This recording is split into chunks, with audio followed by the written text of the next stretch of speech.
Look at a newborn baby, and it's easy to assume there's not much going on in there. For most of history, that's exactly what scientists believed. The great psychologist William James called a baby's world a blooming, buzzing confusion, just noise, no understanding. And here's what gets me. He was completely, spectacularly wrong. Because over the last few decades, researchers figured out how to ask babies questions, not with words, but with experiments. And the answers that came back were so surprising they rewrote everything. That tiny person who can't hold up their own head, they already understand far more about the world than anyone ever imagined. Here's the first one that genuinely stunned me. 1992, a researcher named Karen Wynn ran an experiment with 5-month-old babies. 5 months. She showed them one toy on a little stage, then a screen came up to hide it. Then, in full view, she added a second toy behind the screen.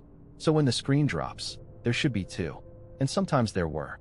But sometimes she secretly removed one, so the screen dropped to reveal just one toy. Impossible math. And the babies? They stared, way longer at the wrong answer. They weren't confused, they were surprised. 1 + 1 should be 2, and when it wasn't, something in that 5-month-old brain went, hold on, that's not right. They could count before they could sit up. Okay, this next one is my favorite, and it's almost unbelievable. Yale, 2007. Researchers showed 6-month-old babies a little puppet show.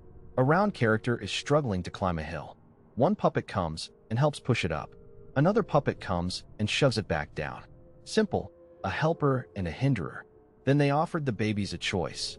Reach for whichever puppet you want.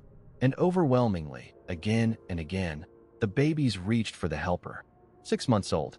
No language. They can't walk, can't talk, can barely sit. And they're already making a moral judgment. They prefer kind over cruel. We used to think morality was taught. This suggests at least the seed of it comes built in. We arrive already rooting for the good guy. This one breaks my brain a little. In the 1970s, a researcher named Andrew Meltzoff leaned over newborn babies and stuck out his tongue. And the babies, some of them just 42 minutes old, stuck their tongues right back. Now really think about what that requires. A newborn has never seen its own face. It has no idea what it looks like. It doesn't know it has a tongue. But it saw this stranger's tongue come out and somehow mapped that onto the feeling of its own face and made the matching movement. That is not a reflex. That's a baby, less than an hour into existence, recognizing you are like me and I can do what you do. 42 minutes old, already connecting. By 9 months, babies start doing something that sounds almost like a superpower. They read intentions. A researcher named Amanda Woodward showed babies a hand reaching for one of 2 toys. Over and over, same toy. Then she switched the toys' positions. Now, if the baby only cared about the physical movement, they'd be unbothered when the hand moved to the same spot. But that's not what happened.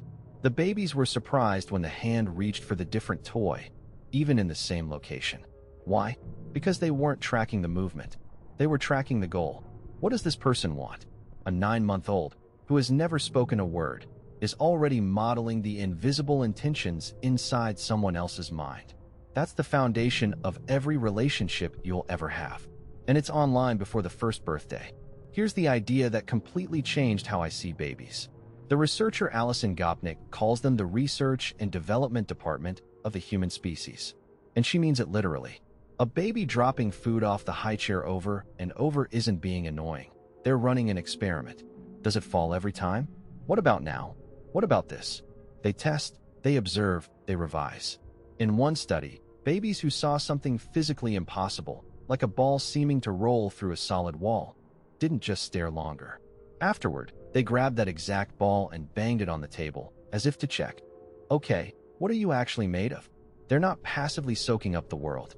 They are actively, relentlessly investigating it. That mess on your kitchen floor?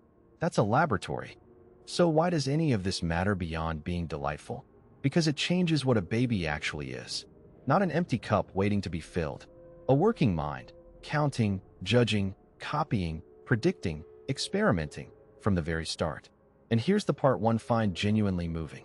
If babies arrive already this capable, then the most important thing we can give them was never flashcards or educational videos or getting a head start. It's something much simpler. A world safe enough to explore, and someone who pays attention while they explore it. The little scientist doesn't need a better curriculum. They need a lab partner who shows up. That's it. That's the whole thing. The newborn that William James thought lived in pure confusion was, all along, a small, brilliant mind quietly figuring out the world. Counting, judging kindness, reading intentions, running little experiments before it could even speak. And that's only the beginning of the story.